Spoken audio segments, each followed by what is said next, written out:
పెద్దలు మన పురాణాలు చెప్పిన నిత్య సత్యాలు, ధర్మ ఆచారములు. తల్లిదండ్రులను పూజించాలి. ఏ స్థితిలోనూ దూషించరాదు.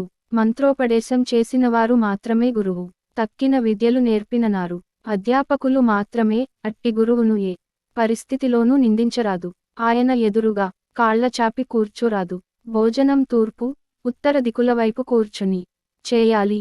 చిన్న పిల్లల్ని చూడ్డానికి వెళ్ళేటప్పుడు, అనారోగ్యవంతుల దగ్గరికి వెళ్ళేటప్పుడు, గుడికి వెళ్ళేటప్పుడు, గురుదర్శనానికి వెళ్ళేటప్పుడు, పురాణం వినటానికి వెళ్ళేటప్పుడు ఒట్టి చేతులతో వెళ్ళరాదు. ఏదో ఒకటి సమర్పించుకోవాలి. భోజనానంతరం ఎంగిలి ఆకులు ఎత్తేవాడికి వచ్చే పుణ్యం అన్నదాతకు కూడా రాదు. తల్లిదండ్రులకు నిత్యపాద నమస్కారం చేయడానికి మించిన ధర్మం నిత్యాన్నదానం చేయడం కంటే మించిన పుణ్యం ఈ సృష్టిలో లేవు. ఒకేసారి నీరు, నిప్పు రెండు చేతులతో గాని, ఒకే చేత్తో గాని పట్టుకెళ్లరాదు. తూర్పు, దక్షిణ దిక్కుల తలపెట్టి నిద్రపోవాలి. ఉత్తర, పశ్చిమాల వైపు తలపెట్టి నిద్రిస్తే వారు ప్రమాదాల పాలవుతారని మార్కండేయ పురాణం చెబుతుంది. ఇంటికి గురువు వస్తే టక్కన లేచి నిలబడి, ఎదురుగా వెళ్లి లోపలికి గౌరవంగా తీసుకొని వచ్చి ఆసనం వేసి కూర్చోబెట్టిన తర్వాత మాట్లాడాలి. సాగనంపేటప్పుడు బయటకు వచ్చి గురువుని కొంచెం దూరం అనుసరించాలి. పైన అనగా భుజాల మీదుగా వస్త్రం లేకుండా దైవపూజ చేయరాదు. భోజనం చేయకూడదు. రెండు చేతులతో ఎప్పుడు తలగోక్కోరాదు. ఇతరుల చెప్పులు, వస్త్రాలు ధరించకూడదు.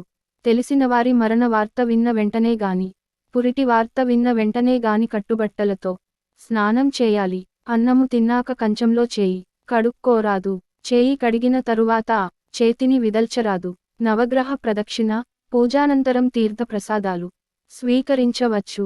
పిసినిగొట్టుతో, శత్రువుతో అసత్యం పలికే వాడితో, భర్తను తిట్టే స్త్రీతో కలిసి భోజనం చేయటం మహాపాపం. స్నానం చేయకుండా అన్నం వండరాదు. ఆ అన్నం తినరాదు. నోటితో అగ్నిని ఆర్పరాదు, ఊదరాదు.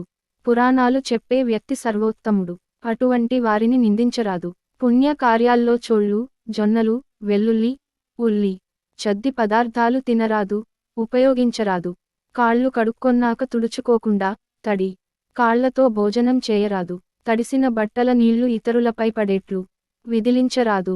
ఎట్టి పరిస్థితులలోనూ ఆత్మహత్య చేసుకోరాదు. అలా చేసుకున్నవారు కొన్ని వేల జన్మలు పిశాచ జన్మలెత్తి వికలాంగులైపుడతారు. నోట్లో వ్రేళ్లు పెట్టుకొనుట, గోళ్ల కొరుకుట చేయరాదు. పుష్కర స్నానాదులలో చొక్కాతో స్నానం చేయరాదు. కండువా మాత్రమే ఉండవలెను.